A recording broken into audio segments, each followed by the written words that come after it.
بسم الله والصلاة والسلام على رسول الله. اللهم صل وسلم وبارك على سيدنا محمد سيد الخلق المرسلين. السلام عليكم ورحمة الله وبركاته. إخوتي وأحبتي في الله، رب اشرح لي صدري ويسر لي أمري واحلل عقدة من لساني يفقه قولي. مساكم الله بكل خير إخوتي الكرام. هذا التعليق لأحد الإخوة على درس كنت نزلته البارحة. شوف شو بكتب ونسمع ونعلق إن شاء الله. دائما أكسب فرصة مشاهدة فيديوهاتك لوضع اللايكات عليها، وقد حضرت لك مئات الفيديوهات ووضعت لك اللايكات عليها جميعا لدعم القناة، وقد جعلت كل أصدقائي وأفراد أسرتي يشتركون معك، ولكن بعد أن تكلمت في جماعة الدعوة والتبليغ وقرنتها بالكفرة أصحاب علم الطاقة فإني أسحب ثقتي بك.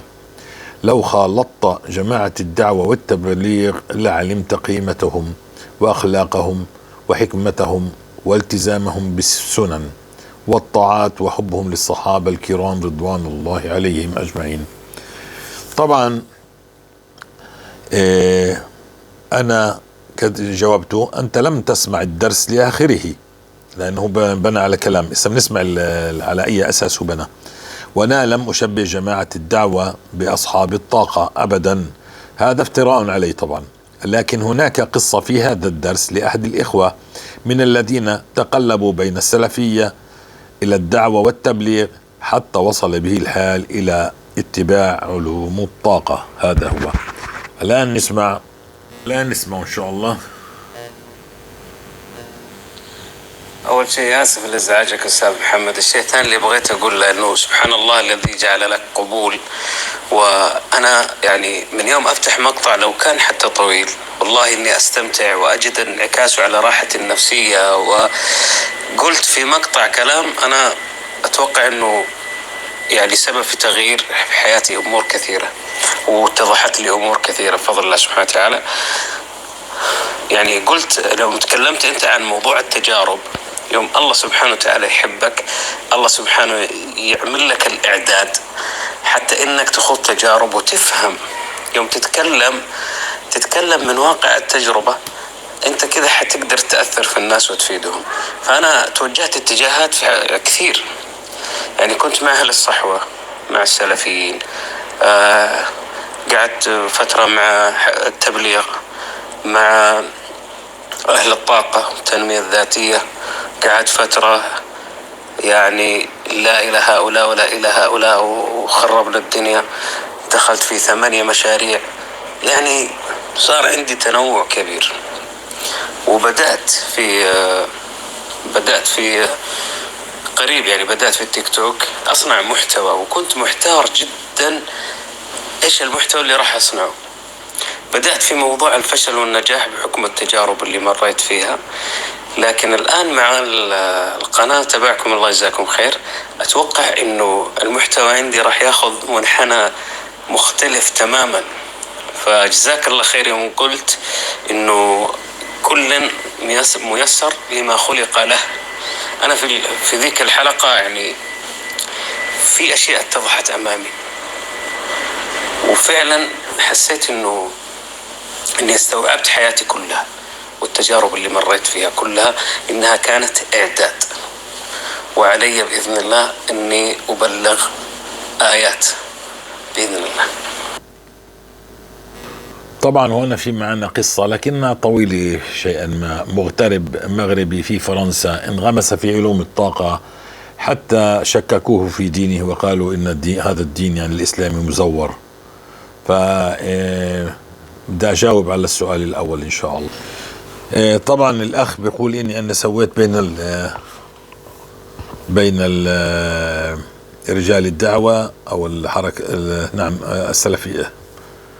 نشوف. نعم يقول هنا إني أنا وقارنتها تكلمت في جماعة الدعوة والتبليغ وقارنتها بالكفرة أصحاب الطاقة. لا يا أخي، أنا ما قارنت أحد بأحد. أنا قلت هذا أخ من بلاد الحرمين، وما أدراك ما بلاد الحرمين. نعم، من بلاد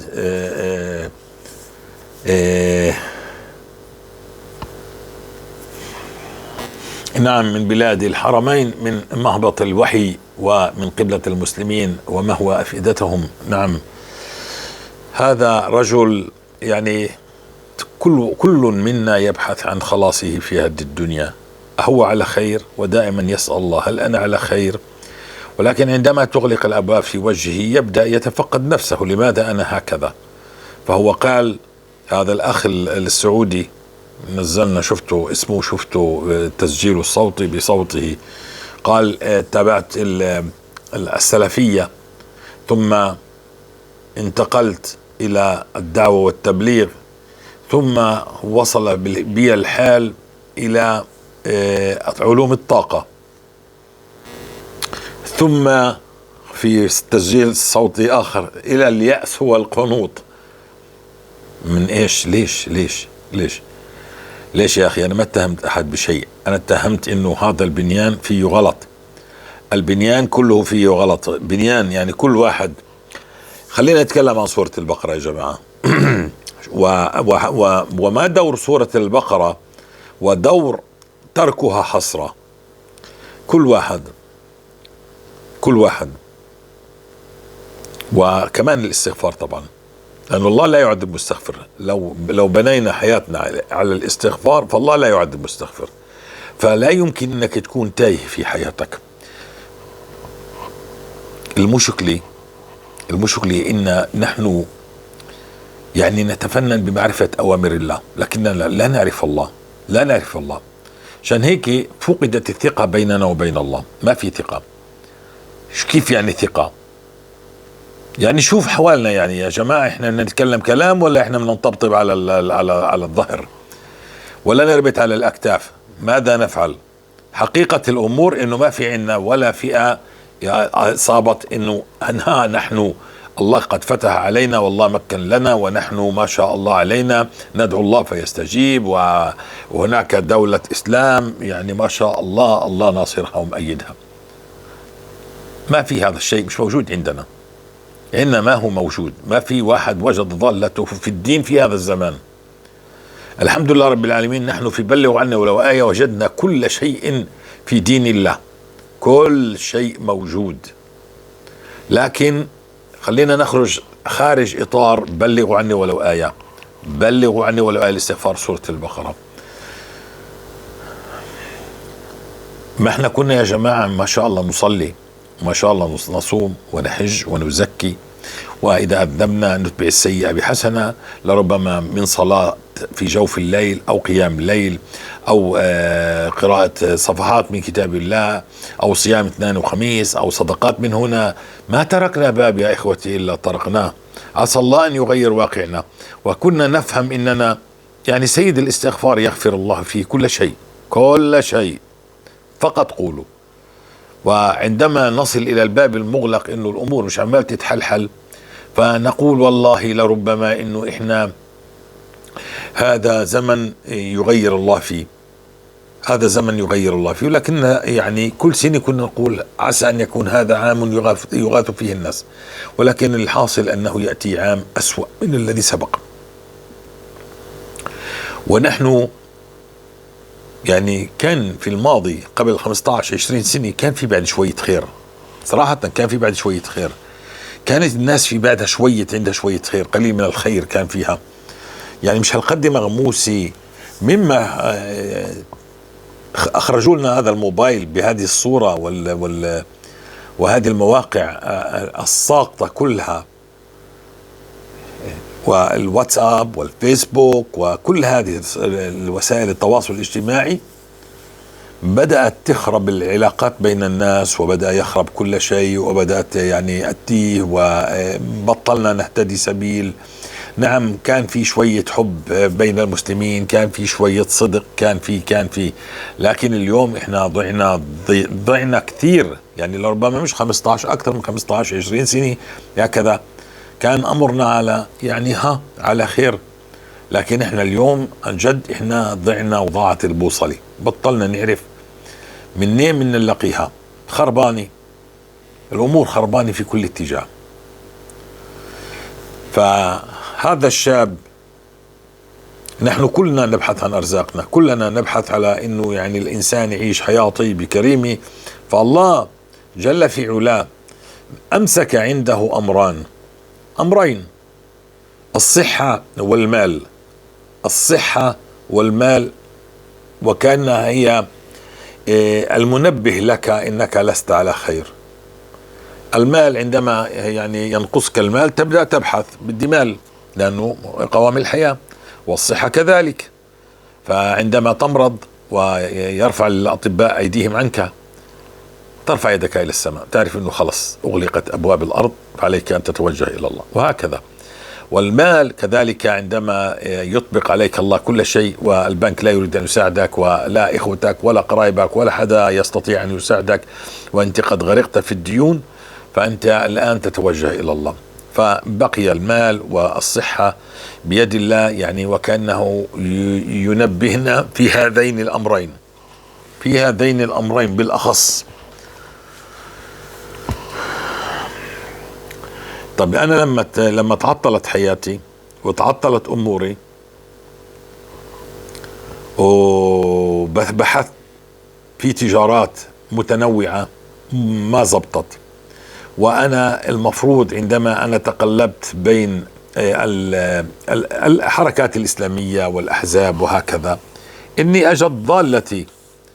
يعني عسى الله أن يغير، يد الله مع الجماعة، عسى الله أن يغير أحوالنا، يغير أقدارنا، يغير أمورنا، الله يستجيب.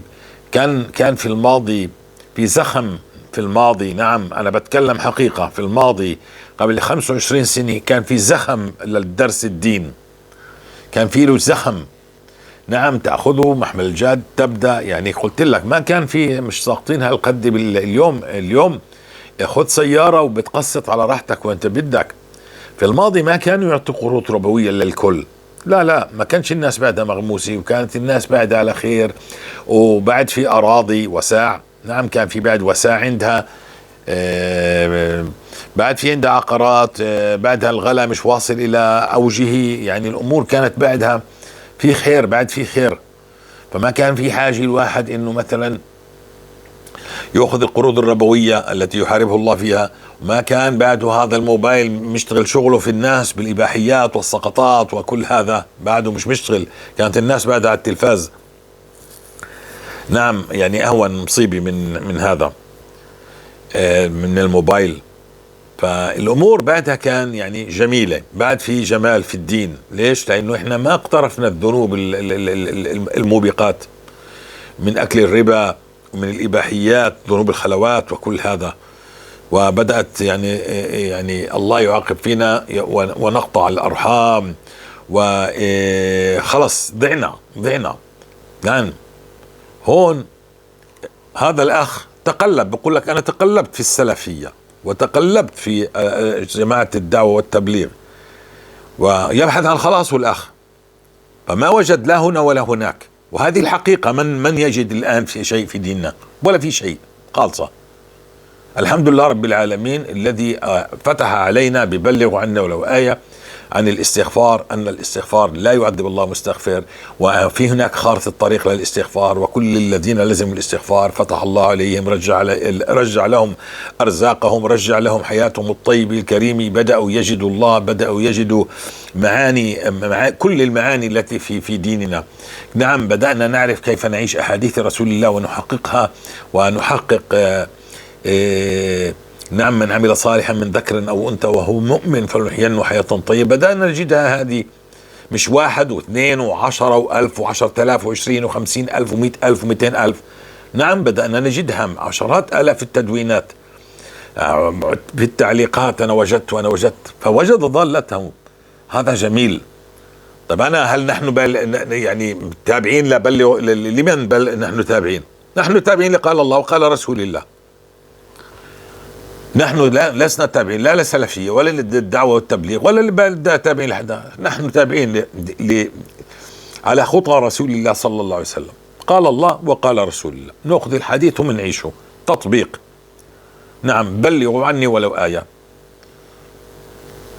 فإحنا الحمد لله وجدنا لكن الناس مش عمال تجد شيء في أي تيار من التيارات. نعم احنا هنا عاملين جمعيات خيرية، جمعيات خيرية نجمع المال من الناس، وكاننا يعني جمعيات صدقات وهكذا فقط، نجمع المال ونوزع المال، نجمع المال ونوزع المال. هذا هو الذي ماسك هذه الحركات. لا يمسك الحركات المال، ولا هو ما في يعني ما في شيء انك انت تدلني عليه مش عارفه انا. ما فيش اشي مش معروف انت عمال بجدد لي فيه، ما في ولا شيء. لو في شيء كان جددناه ما كنا في ذيل الأمم ولا في ذيل المجتمع، لعرفنا الله واستجاب الله. لماذا ندعو الله ولا يستجيب؟ فعشان هيك أخي الكريم، أنا ما شبهت. أنا دائما عندما تكلمت عن أهل الطاقة قلت أهل الكفر وأهل البدع، نعم، لكن ولا مرة قلت السلفي ولا أعوذ بالله. قلت لازم يتصلح البنيان. وأنا تكلمت دائما عن الذين يقولون ثبت ولم يثبت، ما تكلمت عن الآخرين. فلك أن تفعل ما تشاء، أمرك عند الله، وليس أنا علي أن أبلغ آية. من يريد أن يسمع الآية فهو يسمع،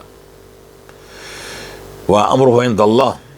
أنا ما عمال ألم أتباع، أنا لا أبحث عن أتباع أخي الكريم. أنا بدي أوصل رسالة، بلغوا عني ولو آية. تعيش الاستغفار حتى تقطف ثماره، ومن خلال الاستغفار تنتقل إلى سورة البقرة، وهنا تعرف الله جل في علاه. نعم، وهنا بصير عندك آيات حسية.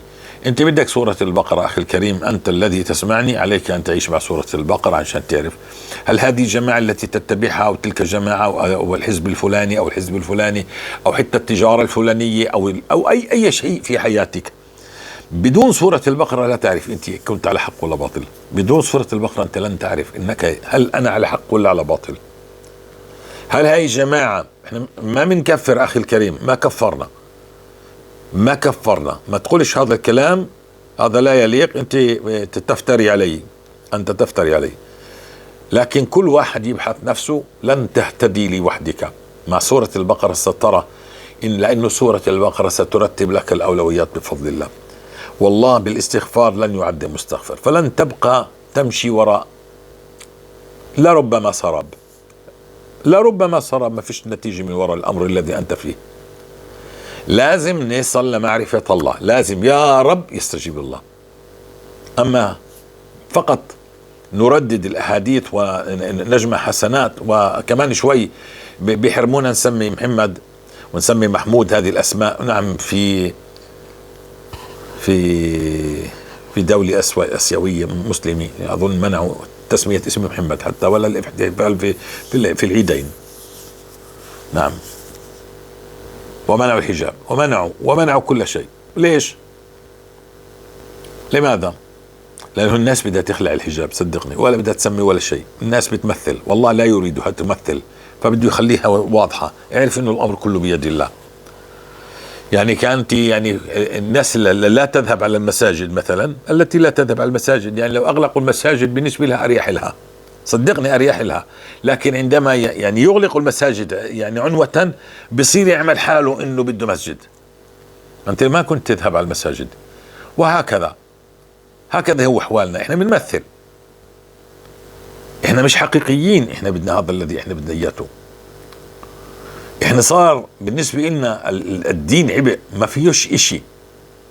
لكن الحمد لله رب العالمين، في بلغوا أني ولو آية، الدين فيه كل إشي، فيه كل وعد الله هو حق، كل وعد رسول الله هو حق. عرفنا نجيبه، عرفنا نعيشه، عرفنا نلتمسه بأيدينا بفضل الله.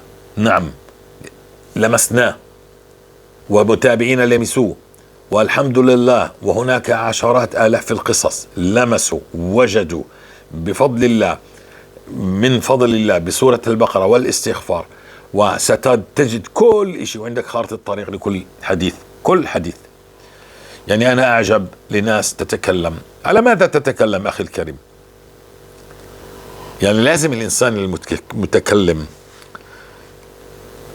إذا أنا تدعو، يعني الرسول عليه الصلاة والسلام لما كان يدعو كان عنده وحي، كان عنده ثقة، كان الله جل في علاه يعني زرع في قلبه الثقة ويعرف ماذا يقول. فالصحابة رأوا عليهم أفضل الصلاة عليهم رضوان الله، الصحابة رأوا آيات حسية فكان عندهم كمان ثقة في الله، ووصلوا إلى درجة أن يسألوا الله جل في علاه عن ملح طعامهم، عن شراك نعالهم. نعم، فالصحابة عاشوا الحقيقة، حقيقة الإيمان. فالرسول عليه السلام عنده حقيقة الإيمان، عنده وحي، عنده آيات حسية. نعم، الصحابة من بعده والذين عاشوا معه رأوا من الآيات الحسية ما ثبت الله بهم دينهم. نعم، فخلف من بعدهم خلف أجيال، فكانوا يعني على خير. كان عندهم من الآيات ما عندهم، ما كانت عندهم هذه الذنوب. كان في نصر، كان في فتوحات، كان في تمكين، كان في ما شاء الله علماء ربانيون، علماء نعم ربانيون يعرفوا الله. يعني عندهم مش فقط كتب ودفاتر، نعم كان في اتصال بينهم وبين الله من خلال استجابة الدعاء، يدعو الله، يروا. كان في فتوحات، كان في عطاء، كان واتقوا الله ويعلمكم الله، كان يفتح الله عليهم، والأمور تتطور، الدولة تبنى، أمور تعظم تكبر، فالإسلام في انتشار. يعني في شيء عمال يتحقق. نعم، مش من فراغ. فهذا كلياته كان يعني يأثر في نفوس المسلمين إنهم على خير، وهكذا عاشوا الحقيقة المسلمين وكلما كانت يعني تكون في هناك انتكاسة بتكون بعد عن الدين، بعد عن الدين بتصير انتكاسة، وهكذا. ونحن اليوم في أكبر انتكاسة مرت على أمة الإسلام. نعم، نحن الآن في أكبر انتكاسة مرت علينا، ألا وهي شبابنا. لم يكفينا عدونا، يعني الذي يعني مثلا كانوا يقاتلوا، لكن شباب المسلمين اليوم مش انغمسوا في الحياة، اليوم هني صاروا شككوا في الدين. نعم، يعني اليوم شاب دخل مع الجماعة الفلانية سنة، سنتين، ثلاثة، أموره تدهورت، أموره تعطلت، تجارته تعطلت، حياته توقفت، ما هو هذا حق على الله. إذا أنت ما بتعرف الله ولكنك أنت وكأنك فقط يعني تعمل الأشياء اللي تعملها، مش هذا الدين، هذا ما هو الدين. ما هو رأس الحكمة معرفة الله ومخافة الله، مش رأس الحكمة إنك تحفظ كتاب الله، مش رأس الحكمة إنك تحفظ الصحيحين. نعم، مش هذا هو رأس الحكمة. رأس الحكمة أن تعيش الحقيقة. ربي أرني كيف تحيي الموتى، ربي أرني أنظر إليك، سنريهم آياتنا في الآفاق وفي أنفسهم. الرأى يعني أن تنتقل من علم اليقين إلى عين اليقين. عندك حقيقة لإيمانك. ما هي حقيقة إيمانك؟ على ماذا بتبين لي؟ نحن أمة في ذيل الأمم. نعم، المليارات والسيارات والعقارات والدنيا مفتوحة أمام الناس، وأنت بعدك مديون، مهموم، مكروب، مطارد، ضعيف، مستضعف في الأرض، يعني لا يأبه بك أحد. وبالآخر بتقول لي ماذا تقول؟ السؤال الذي يعيش مع بلغ عني ولو آية، الذي يعيش الاستغفار سورة البقرة، هل يشعر بهذا الذي تشعر فيه، أم بدأت الثقة تعود في الله؟ من الذي يعطي الثقة؟ الله يعطيك الثقة، الله بيفتح عليك، الله بيغير واقعك. أمورك معطلة، في البيت نار، أولادك، زوجتك، حياتك جهنم، بالدار، في البيت، بالشغل، مسلطين عليك، تخرج ما فيش مال، فيش حياة، ميت أنت. لكن بعد ما لزمت الاستغفار وبدأت تأخذ بالاستغفار وبدأت تتوب إلى الله، وعرفت أن الذنب هو سبب الطامة الكبرى التي يعاقبنا الله عليها، وهذا التفلت وقلة الحياء من الله. فبدأنا نعرف أن كل مشاكلنا هي بدأت مع الله. يعني نحن إذا في عندي أي تعطيل فمشكلتي مع الله. فبدأت يعني أتفقد ذنوبي وأصلح ما بيني وبين الله، فبدأ كل شيء يصطلح ويسير على خير. وهنا عرفنا إحنا إنه بدأنا نعرف الله، بدأ الله يعطينا، بدأنا نجد هذا الحديث لئن أتاني عبدي مشيا أتيته هرولا، بدأنا نراه. ما إن لزمنا الاستغفار ويظل يمطر السماء. شو هذا يعني؟ هو هذا يعني صدفي؟ يعني بصحاري لا تمطر صدفي؟ في مناطق بتقول لك راصد صفر ويعطيني مطر، أنا استغفرت كذا وكذا وسألت الله وإذا هي تمطر، هذا صدفي؟ هذا كلام؟ إن شاء الله جل في علا قال لئن أتاني مشي عبدا لئن أتاني عبدي مشيا أتيته هرولا. فهنا في شيء اسمه حقيقة. هنا أنا استغفرت، هنا أمطر الله لي السماء، أنا استمريت، هنا بدأ الله يشفيني من أمراض ما كنت أعرف أنه بده يشفيني فيها. بدأت تصبح معي أشياء، أمور تتغير معي، أمور، نعم، أرزاقي بدأت تعود، أموري، الحديث يتحقق بحذافيره، الآية تتحقق بترتيبها، أمور بدأ عندي حقيقة أنا أخي الكريم. لكن ليش في ناس بتترك الاستغفار؟ لأنه همها كانت الدين، كان همها الدين. وأنا تركت الاستغفار بال2015 لأنه كان همي أقضي الدين، وما كان في عندي ما يحفظ لي ديني. يعني في كلام ممنوع، يعني في ناس بتزكي أنفسها يا جماعة. يا ناس لا يجوز لك أن تزكي نفسك، أنت لا شيء، كلما فوق التراب والتراب. لا نزكي أنفسنا، لا تزكي جماعة ولا تزكي أي شيخ ولا أي شخص ولا أي على وجه الأرض. لا نزكينا، لا تزكيني أنا، لا تزكي أي شخص. نحن لا نزكي أنفسنا، بل الله يزكي من يشاء في علم الله، الله أعلم من هو على خير. لكن الحمد لله رب العالمين، يعني النتائج التي تخرج من المستغفرين ومن قراء سورة البقرة ما شاء الله تبارك الرحمن تدل على فتح عظيم، تدل على إننا يعني صار عندنا اتجاه، ألا وهو الوجهة الصحيحة إلى الله. صار عندنا وجهة حقيقية. الله كفانا، الله كفانا إن نبحث عن المال والأرزاق، كفانا إياها. جاءت بالاستغفار، جاءت راحة النفسية، جاء هدوء البال، جاء كل شيء، عادة الحياة. من عمل صالحا من ذكر أو أنثى ومؤمن فلنحيينه حياة طيبة. عادت، رجعت. فأنا مش همي هاي الأمور، صار همي الله، صار همي أرضي الله، صار همي إني أعبد الله، صار همي إني أقرأ القرآن، صار همي إني أكون مستجاب الدعاء، صار همي الأمة، نعم، صار همي الآخرة، صار همي إني كيف هذه الأمة تنهض، نعم، حتى أكون من خير أمة أخرجت للناس. صرت أعرف إن علي أن أكون مرآة لدين الله. فيا أخي الكريم، كل واحد ينتمي إلى حزب أو تيار أو كذا مع سورة البقرة والله ستقودك وترتب أولوياتك. بدك تعرف حالك على خير، اقرأ سورة البقرة، واقرأها كما قرأتها أنا، ابدأ فيها 4 مرات، لربما شهر ونص، ستعرف حالك أنت تستمر بالذي أنت فيه ولا ستتركه بلا رجعة. نعم، أنا علي أن أعرف الله، بدي أعرف الله. أنا مش بحاجة لجماعات. أنا محمد حجازي لا أكفر أحد طبعا، أنا من أهل السنة والجماعة، لكن أنا مش ما بلحق جماعة معينة. أنا مش لاحق ولا حزب ولا جماعة، لا أنتمي لأي منهما. نعم، لكني أنا قال الله وقال رسول الله، ما أتاكم الرسول فخذوا ما نهاكم عنه فانتهوا، وهذا هو. وأنا مع أمة محمد عليه الصلاة والسلام، وأنا عارف أن أمة محمد ضايعة وكلها ضايعة، وعليها أن تتوب وتعود إلى الله. وإذا تركت ذنوبها وبدأت بالسير إلى الله سيهديها الله.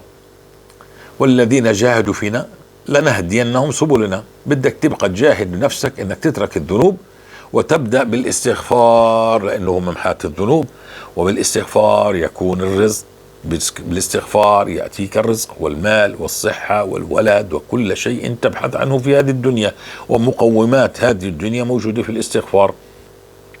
والتمكين الذي تبحث عنه الأمة موجود في الاستغفار، فهو مش موجود مع فئة من غير فئة. إذا بدك أنت تنتصر لفئتك روح انتصر أخي الكريم. هل وجدت من ذلك شيء كما قال الإمام أحمد؟ وماذا وجدت؟ وجدت شيء جميل، الله يوفقك ويفتح عليك. اليوم أنت بدك تيجي اعطيني حقائق، الدين موجود، كتاب الله وسنة رسول الله موجودة، ما فيش فيها تغيير الحمد لله رب العالمين. إنا نزلنا الذكر وإنا له لحافظون.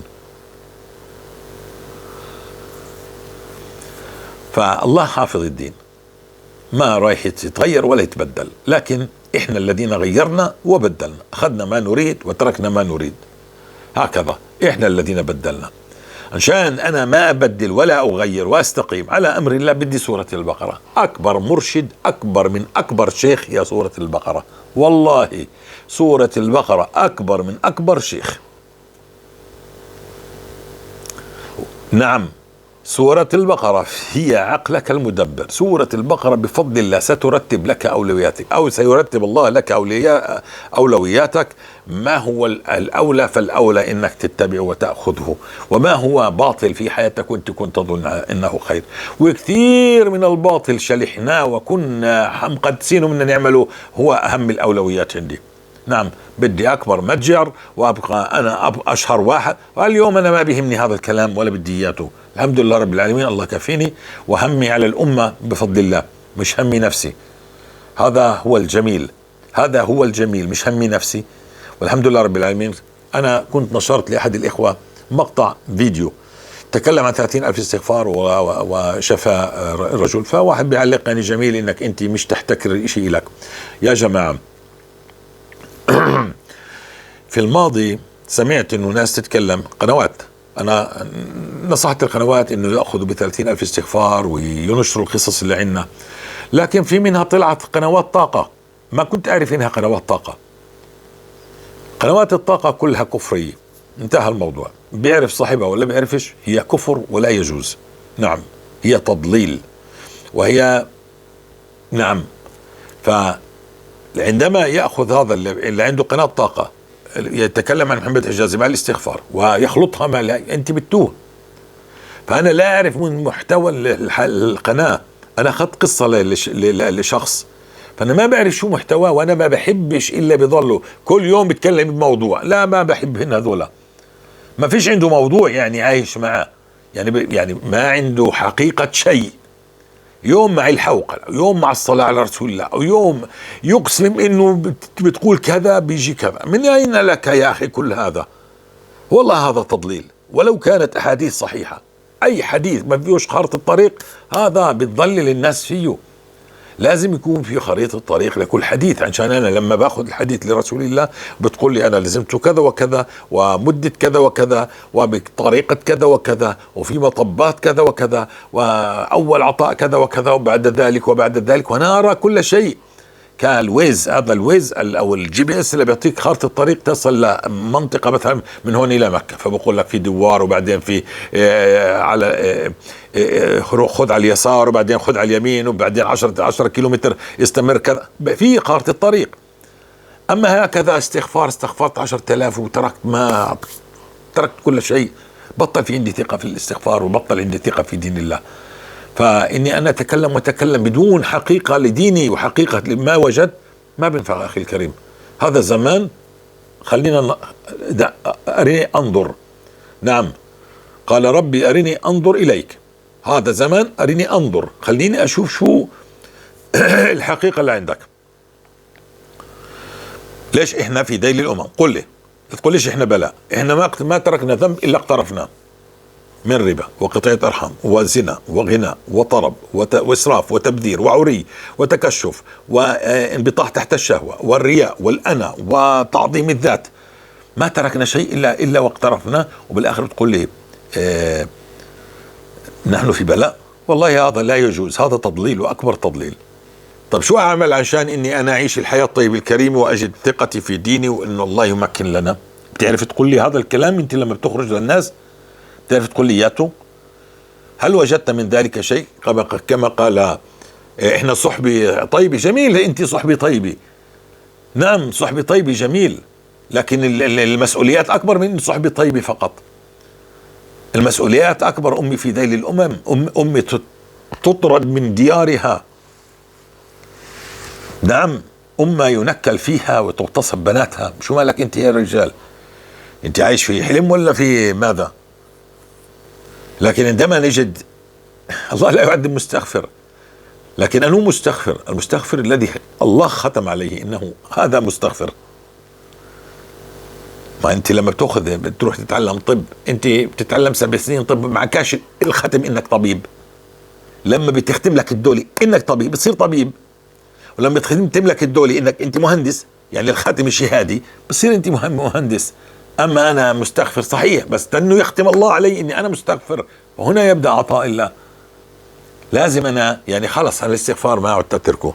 يعني طبعا الحمد لله رب العالمين، احنا قلنا مش رايحين ننزل على 12,000 استغفار، وها هو الحمد لله رب العالمين إن السقف الأسفل ما نزلنا عنه، خلص غيرنا، فيش لعب، لازم يكون عندك سقف. وسورة البقرة ستكشف لك هل أنا أسير على الحق ولا على الباطل. أنا بعرفش هل أنا محمد حجازي أسير على الحق ولا على الباطل. والله فضل من الله إني أجد كلامي الذي أقول لكم كلها أنتم تدونوه صح صح صح كل شيء، وأنا أجد حياتي تغيرت وأموري طيبة وما شاء الله تبارك الله، والله فاتح علي، وأنا أقرأ القرآن وأنا أستغفر وأنا ذاكر لله بالليل والنهار، وأرى التيسير وأموري طيبة والحمد لله رب العالمين، وثقتي في الله عالية. والله الذي رزقني، والله الذي ربط على قلبي، والله الذي أعطاني حسن التوكل، والله الذي أيدني، والله الذي فتح لي هذه القناة، والله الذي يعني تنتشر كالنار في الهشيم والناس تجد ضالتها فيما أقول. هذا جميل. أما إني أنا أتكلم على كلام كل يوم بجيب لك موضوع، وكل يوم موضوع وانت متابع عمال تطرب ذهنيك، لا إيه إلى متى هذا الطرب؟ إحنا أن نخرج، لماذا نخرج؟ على لأي أساس؟ طيب بدنا نخرج يعني نترك أولادنا وديارنا وكل شيء ونخرج لإيش؟ شو بدك تقول لي؟ شو أعمل؟ إيش أعمل؟ شو في عندك تدلني هيك انت مش موجود انا بعرفوش؟ ما انا بعرف انك انت ما فيش عندك، انت صار امور في عندك فراغ. انا بعرف انه صار في عندك فراغ، ما فيش شو تبلغني. انا انسان مديون عايف حالي، ما في عندك حل الي. لكن بالاستغفار انا عندي، انا الي لك حل عندي. مريض انا الك حل عندي. مهموم انا في حل عندي. مش حل يعني أنا محمد لا، من ما وجدت من الاستغفار وسورة البقرة، من التوبة والرجوع وترك الذنوب، في حل لكل مشاكلك عنا، ببلغوا عنه ولو آية. لكني أنا أخرج للناس وأكلمهم على آية، على أي أساس أكلمهم؟ شو أقول لهم؟ طب الناس بتصلي وتعباني، ما أنا شايف المصلي خربان بيته ومطلق وعمال يتجوز وعمال يدخن وماخذ قروض ربوية. بدي شيء مقنع اليوم، بدي شيء مقنع اليوم. كيف أنا بدي أمسك هذا الدين؟ هذا اللي أتكلم عليه. يعطيني ماذا وجدت من عبادتك، ماذا وجدت من الحركة التي تنتمي إليها. بده يعينوك يعني في منصب، هذا منصب دنيوي، تلهث وراء منصب، هذا إشي بخصك، ما بخص أمي، ما بخص معرفة الله. صحبة طيبة جميل، لكن ماذا ممكن إحنا نساوي؟ ما أنا ممكن أنا أصلي يوم يومين 3 4 واترك. شاب صغير يجي معاك، يلتم معاك، يصلي بالدعوة التبليغيات، الأخ كان متبع هذه الجماعات وتركها. بكثير بتركوا الجماعات، حفظ الكتاب الله ضاعوا. طب ليش؟ طب وين الخلل؟ كيف أنا بديش أضيع؟ الحمد لله رب العالمين. في ناس بتحب الله هي فيه، لا إيش بعرفش. عندك صحبي جميل، عندك أصحابك أنت بتخرجوا مع بعض وجميل، بتذكروا بعض، والخروج في سبيل الله جميل، لكن خروج يأتي في حقيقة الإيمان، في حقيقة الإيمان، تعيش الحقيقة، مش بعد ما تخرج من تعود من الخروج تلاقي الديون المكدسة عليك والهموم اللي مكركبتك والأمور التي لا تنتهي. لا، هذا ينافي ما قال الله. قال الله لا يعذب المستغفر، وقال الله من عمل صالحا من ذكر أو أنثى وهو مؤمن فليحيينه حياة طيبة. قال الله من اتبع هداي فلا يضل ولا يشقى. إذا أنت مش شقيان جميل، بين للناس نحن لا نشقى، نحن هذه الجماعة لا نشقى، نحن أمورنا طيبة وأمورنا ميسرة، ما في حدا مديون منا، ولا واحد بياخذ قرض ربوي، ولا واحد بدخن، ولا واحد تعبان، ولا واحد عنده أمور طلاق، ولا واحد. أمورنا جميلة جدا جدا، ونحن نكبر ونتكاثر وما شاء الله علينا والناس مقتنعة بما نقول وهي تلتف حوالينا.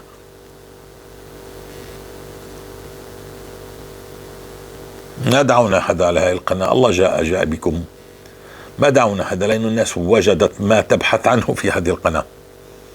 وأمر الله متى تنتشر أكثر وأكثر.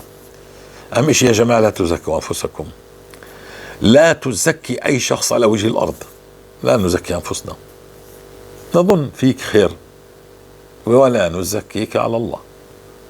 نعم هكذا نقول، أنت تظن أنه فلان على خير ولا نزكيه على الله، بل الله يزكي من يشاء.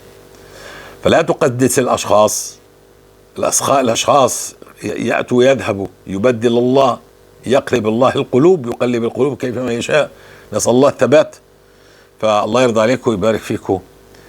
نحن لا نكفر المسلمين، أنا عارف أنه المسلمين من ضايعين بالأنا، ضايعين بذنوبهم، غرقانين. الله تركهم يشوف ليرى ماذا يفعلوا وإلى متى يهتدوا. نعم الله من فضله علينا أن منعنا، لما بنمنع نحن بنصير نبحث إلى الخلاص، بنرجع إلى الله. هذا أكبر فضل علينا، إنه الله بيمنعنا. لو ما بيمنعنا الله لرحنا وابتعدنا جدا جدا عن الله، والله ربما متنا على الكفر.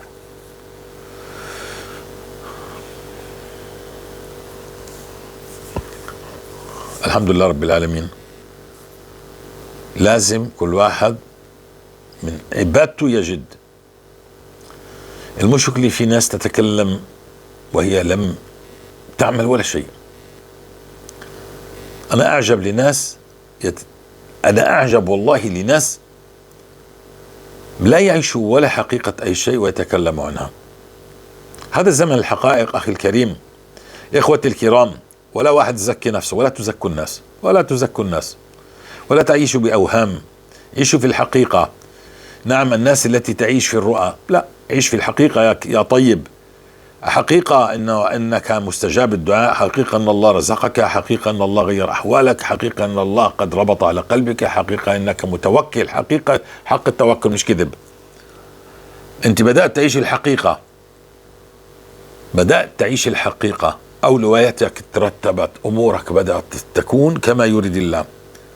فنعم بالاستغفار الذي هو لا يعذب الله فيه، مستغفر، وسورة البقرة التي فيها يدبر الله أمرك، لن تضل أبدا أبدا. وستعرف هل أنا إذا تابعت هذه الحركة أو هذا التيار أنا على خير، بدون ما أقول لك أنا ما بعرف هاي التيارات ولا أنتمي لها ولا أريد أن أنتمي لها. نعم لا أريد أن أنتمي لها ولا بتهمني لا من قريب ولا من بعيد صراحة. إن شاء الله إنه الله بغير أحوالنا. وأهم شيء ما الذي قاله الله، ما قال الله وقال رسول الله. نعم ما أتاكم الرسول فخذوا وما نهاكم عنه فانتهوا. فهذا الذي نقوم به إن شاء الله. الله يفتح عليكم ويبارك فيكم. انتبهوا للطرق، انتبهوا للأحزاب، انتبهوا لكل هذه المسميات، هذه لن تنفعكم بشيء. ينفعكم أن تتوبوا إلى الله وتعرفوا الله مباشرة. وإذا سألك عبادي عني فإني قريب أجيب دعوة الداعي إذا دعان فليستجيبوا لي وليؤمنوا بي لعلهم يرشدون. في عندك أنت كمان أما يجيب المضطر إذا دعاه ويكشف السوء أإله مع الله. فلا يا رب خليك تصل إلى درجة أن يختم الله عليك أنك مستغفر. هذا بده جهد، استغفار استغفار استغفار استغفار استغفار استغفار حتى يصبح الاستغفار في دمك. أنت إنسان مستغفر. نعم أنت إنسان خلص صار الإشي مجبول، أنت مجبول فيه. أنت من الاستغفار والاستغفار منك ما بتتركه، خلص على لسانك، بطلت تنساه. يعني ما بتنسى الاستغفار، دائما استغفر الله استغفر الله استغفر الله. هكذا يوما ما مش بعيد، يعني شهرين 3 4 سنة ونص، لكن الله بيعطيك، الله يبدأ يفتح عليك كمان مرة. المستغفر الله يبدأ يفتح عليه، لكن متى يأخذ الشهادة؟ نعم، الطبيب لما يتعلم يصير بيعرف يعني يدق إبرة، بيعرف يعطي دواء، بيعرف. لكن الشهادة انه انت يلا افتح عيادي لوحدك، بده الشهادة، هذا الختم، خلص هذا صار انسان مستغفر، كتب عند الله من المستغفرين الذاكرين الله كثيرا. نعم، فهذا هنيئا له، والحمد لله رب العالمين. قد يفتح الله عليك انك انت تبلغ آية. كما نعود، انتهى الدرس ان شاء الله. القنوات، في اخوة مرات تجيني دروس يعني مطابقة لكلامنا، يعني 30,000 استغفار وسورة البقرة الله شفاه، لكن صراحة انا ما عندي وقت ارجع لمحتوى القناة، فمرات غلطت مرتين 3 ونزلت لحلقات لإخوة ومش إخوة، يعني وجدتهم إنهم من أهل علوم الطاقة، لكن تكلموا عني فظننت إني يعني مبسوطين على الموضوع بيتكلموا، ولا وكانوا يدسوا السم بالعسل. يعني إحنا ما من مانع الاستغفار، ولكن الطاقة كمان جميلة هيك. فأنا لا أنزل، ووالله لو بعرف واحد بيتكلم عن الاستغفار، أخونا محمد إبراهيم السوداني صاحب قناة ذا تروث، هو يتكلم عن واقع يعيشه، هو عاش معانا فهو منا. لو في قناة هناك حتى لو يعني، لكن ما بحب أنا اللي كل يوم ورد، كل يوم، ومش عايش الورد. هذا الأخ الذي عايش كل يوم ورد بيتكلم عن ورد، هذا حرام والله، هذا تضليل. اعمل كذا تجد كذا، انت عملت كذا. يا جماعة والله في ناس تضلل، وحتى لو كانت من أصحاب العلم. يعني شو يعني اعمل كذا؟ وقلنا احنا انا عملت كذا ووجدت كذا بالتاريخ كذا وكذا، هكذا، مش فقط انك انت والله حديث صحيح انك انت ما دعا به احد الا، لكن لازم نوصل الى درجة المستغفر ختمنا الله، وهناك خذ كل حديث بتقرأ سيتحقق لك. نعم، عندما رقى سيدنا عمر بالفاتحة رجل فشفي، فبعد مدة جاء رجل قرأ الفاتحة على رجل فلم يشفى. قال لماذا؟ قالوا الفاتحة، لكن أين يد عمر؟ وأنت هكذا، أنت مش يد المستغفر، أنت لست المستغفر الذي خدمك الله إنك أنت من المستغفرين. المستغفر مستجاب الدعاء أخي الكريم، الذي ختم الله عليه إنه من المستغفرين والذاكرين الله، هو من المستجابي الدعاء. نعم، وإذا دعا الله استجاب الله له، وكلما زاد وأكثر وأبحر وأبحر وأبحر، وكان من الذين ربما إذا أقسم على الله أبره. إنسان لا يزال لسانه رطب بذكر الله. فأنا مستعد، أي قناة يعني هي عن جد تريد. هو أنا عندنا كمان أخ خالد مشكور، يعني كان عنده قناة فأخذ القصص وبدأ يبث قصص فقط، ما في كلام آخر. لا، احنا بنتكلم استغفار سورة البقرة، ما بدنا مواضيع كثير. الموضوع مش موضوع انك تعدد اوراد اخي الكريم، موضوع معرفة الله، موضوع معرفة الله. اول شيء بدنا نعرف الله. الموضوع مش احنا يعني وكاننا على خير، نحن لسنا على خير. أمة الإسلام ليست على خير، أمة الإسلام مريضة، بدها الله يعاقبها. اللي بيعاقب أمة الإسلام بأيدي عدوه هو الله. لازم نصلح ما بيننا وبين الله عشان سيتها تبدأ الأمور تعود. يعني طفل صغير يحفظ كتاب الله، عندما يحفظ كتاب الله هذا الولد ويخرج إلى الدنيا ويراها يعني فيها غناء فاحش، وفيها حياة، وهو فقير ما معه شيء. هذا شو بده يعمل بالقرآن؟ لكن هذا الإنسان، هذا الشاب الصغير أو الولد الصغير، هذا لو عاش ما معنى كلمة بلغ عنه الآية، لن يخرج على الدنيا فيها ذل وهوان، سيخرج على الدنيا فيها عز وتمكين. نعم، المسلمين ممكن لهم بفضل الله، إن شاء الله سيأتي اليوم مش بعيد، إن شاء الله لن يكون بعيد. في ناس بتعيش بأحلام وبتبقى في أحلام. إيش حقيقة أخي؟ دعك من الأحلام. الأحلام من المبشرات ولكنها مش حقيقية. نعم، خليك في الحقيقة. تعبد الله لازم تكون على خير، أمورك مرتبة، حياتك طيبة وكلها جميلة، وفي ثقة بينك وبين الله، وفي رزق، وفي حياة طيبة، في تمكين، مش خايف. هذا هو المؤمن القريب. نعم. لكن اللي مغموس في شهوات وصلاة وخالط كلياته ببعض، هذا بده يكون خايف، يترقب، خايف ويترقب، أموره مش مستقرة، الشيطان يعده الفقر ويأمره بالفحشاء وحالته حالي، ولا يهتدي، يعتنق هذه الفئة ثم تلك الفئة، ثم بعدين يذهب إلى الطاقة، ثم يترك الطاقة، ثم يذهب إلى أبصر شو، ثم يترك الدين، ثم يعود إلى الدين، مش عارف شو بده، لأنه ما وجد ولا شيء. فأي مسلك أنا بدي أسلكه لا يكون فيه حقيقة وجود الله فيه، فهذا مسلك باطل، مسلك ما فيهوش شيء. أنا لا، انتهى الموضوع بالنسبة لي. لازم المسلك هذا يوصلني إلى معرفة الله. أي مسلك أسلكه، أي مسلك أسلكه أنا لازم أصل فيه إلى الله، معرفة الله، والله يستجيب لي، والله يغير حوالي، ويغير أموري، ويغير بلدي، ويغير كل أمور من حولي. أقول قولي هذا واستغفر الله لي ولكم. فلا تأخذك الحمية أخي الكريم على كلام أنت أول شيء مش سامعه ومش فاهمه وبعدين حكمت. ولا تعيش، لا تعيش الأمال وأنت مش عمال تجد شيء. موجود كل شيء. الزم الاستغفار وتوب إلى الله، واترك ذنوبك التي هي صارت تعطيلك، وعيش مع الله وأكثر. نعم، هناك كان في سؤال، أعتذر السؤال متأخر الآن، اللي ما فيش عنده وقت كثير إنه يقرأ سورة البقرة في البيت، لكنه عنده مثلا بالشغل، في البيت، فهكذا بالسيارة، عند أهله، بالمسجد. أخي الكريم، حقق سورة البقرة كل 3 أيام، 72 ساعة، مش 86 ساعة، 72 ساعة، لأنه فوق 72 ساعة أنت صرت باليوم الرابع.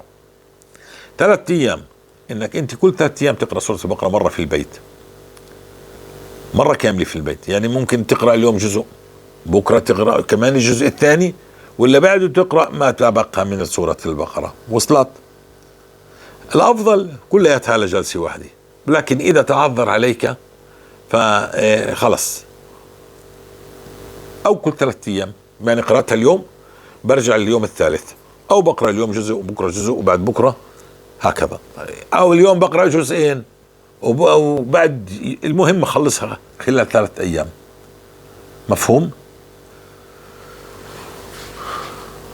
هذا الذي يتعذر عليه متعلم. لكنه إذا مثلا أنا بعيد عن البيت، شيلي، أنا بشتغل كل يوم، اقرأها يا أخي العادي، خلاص، المهم تقرأها كل يوم كما بينا. الله يبارك فيكم. سورة البقرة ستبين لك كل إشي. هل أنا عن جد كنت بدي أنا أكون أكبر حلوانجي صانع للحلوة؟ سكرت ولا المحل؟ ما كان عندي أكبر محل في البلاد دي. نعم، كان عندي أكبر محل ملابس في البلد كمان، وسكرنا وراح كله. الحمد لله رب العالمين. اليوم الوضع أفضل بكثير من هاي المحلات والمتاجر. أنا كنت أفكر إني بالمتجر أنا خلص. الله يعني يريد لك، فأنت لما أنت تركت الذنوب وأقبلت على الله ولزمت الاستغفار والتوبة، واللي بيجي خلص اقبلوا من الله، اقبلوا واصبر. الله يبارك فيكم. السلام عليكم ورحمة الله وبركاته.